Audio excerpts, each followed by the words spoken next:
Isle toilet paper, and it was like crinkly paper. It was like You can still get You it. used to get it in it was like baking sheet paper. It was like slippy on one side and then rough on other. It was horrible. But we all used newspapers, everybody got newspapers. And then they'd sit in house and tear squares off like that and then stick an hole in with a nail. And then they would put a cotton through it and you know, and hang it on a nail in the toilet. And then they used to sit in there reading and you get a piece off and then you're looking through all others trying to find the story. I can remember my granny getting a proper toilet roll and my granddad would due home front pig and I was still I hadn't gone to school then, and I got this toilet roll and I walked all the way up street pulling it to meet my granddad. And you only had a bath on a Friday night. Friday night was bath night. And you used to fill the bath, and I'd sit in bath in front of the fire with the hot water what had been run off. We had a peggy tub, like a round thing. You used to get a bath in a peggy tub? Yeah. Never. That was on Eve Common, yeah.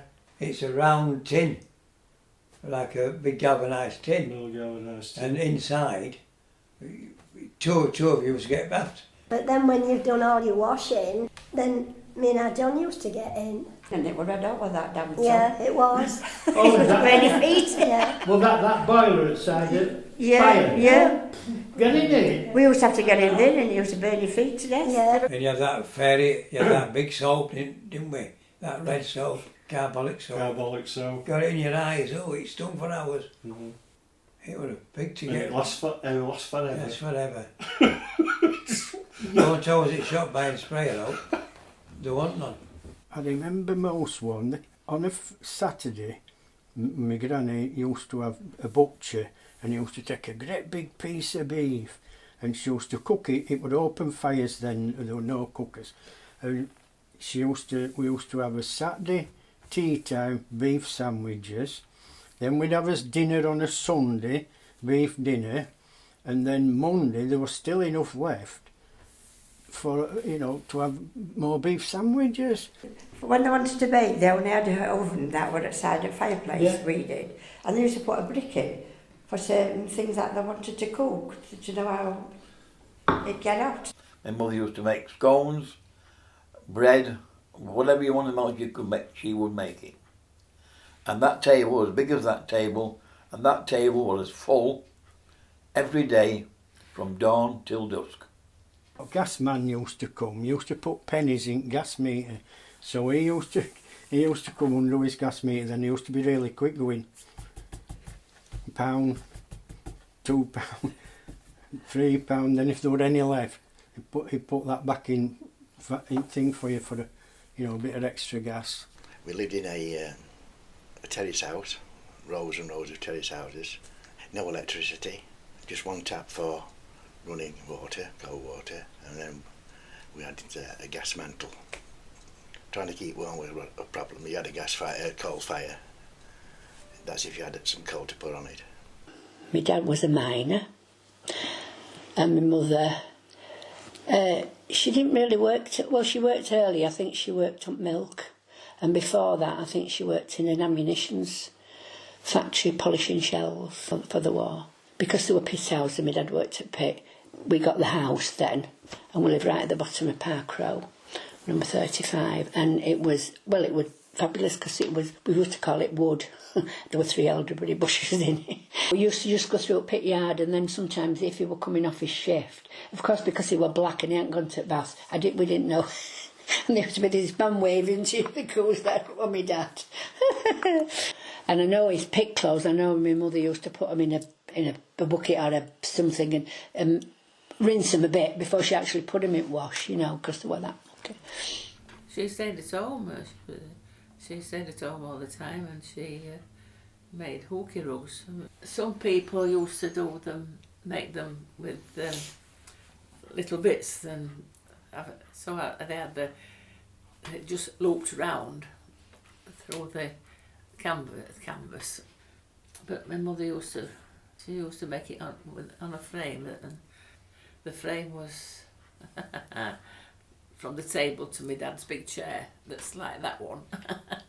We moved in the November of 1956, and he died Christmas Eve of 57. And my mum told me, you know what she said to me?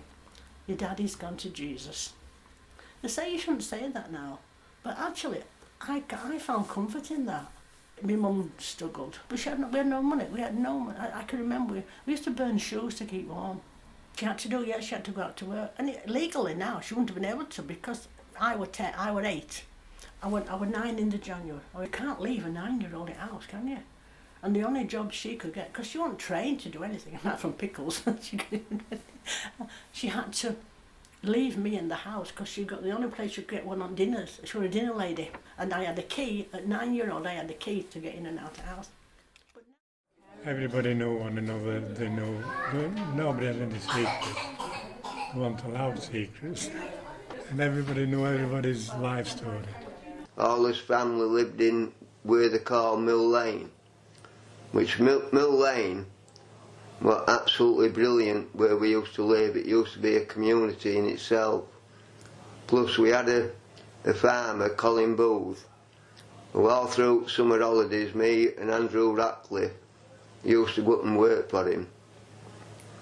And he used to tell us if we wanted any veg to go up in fields and get it. If there were difficult times for any person on Mill Lane, everybody helped out and helped each other out. My Uncle Frank, who I was named after, he was a representative for Donald Cook Foods. So he used to come once a week and he'd bring me granny, you know, even if it was just a couple of tins of fruit, and he'd just bring some every week when he came, so that helped us out. Everybody had coal fires then. Our coal was delivered to our house with coal truck twice a month. We got what they call manager's coal, which is lumpy coal, as it will call it, and we used to have 2 loads a month. And me and my brother used to shovel them into what we call the coal house, which was the outside building, outside the house design. And then we used to spend the rest of the time putting it into barrows and taking it round to neighbours who wanted to well off. Money was a big issue then, like it is nowadays. And we used to go around, me and my brother, fill the barrow, take it round to their house and supply them with coal. With 4 people in the street used to supply them with coal to keep the old folks nice and warm. And if our old man got to know that next door but one or whatever hadn't got any coal, we used to be in trouble. We used to be in trouble. He was a miner, and we got coal free, and used to deliver it and drop it on doorstep. You know, I had to get it out, not doorstep, outside. Wherever you lived, they dropped it outside. You had to shovel it in on pavement. Like I remember as a child, they never used to lock the doors. Never used to lock the doors, and we knew everybody. Even as a kid, you could tell, you know, our neighbours. They're always Mr. and Mrs. now. Never called them by the food, never called her Joan. No, Mrs. Stark, Mr. Stark, Mr. Spink, Mrs. Spink.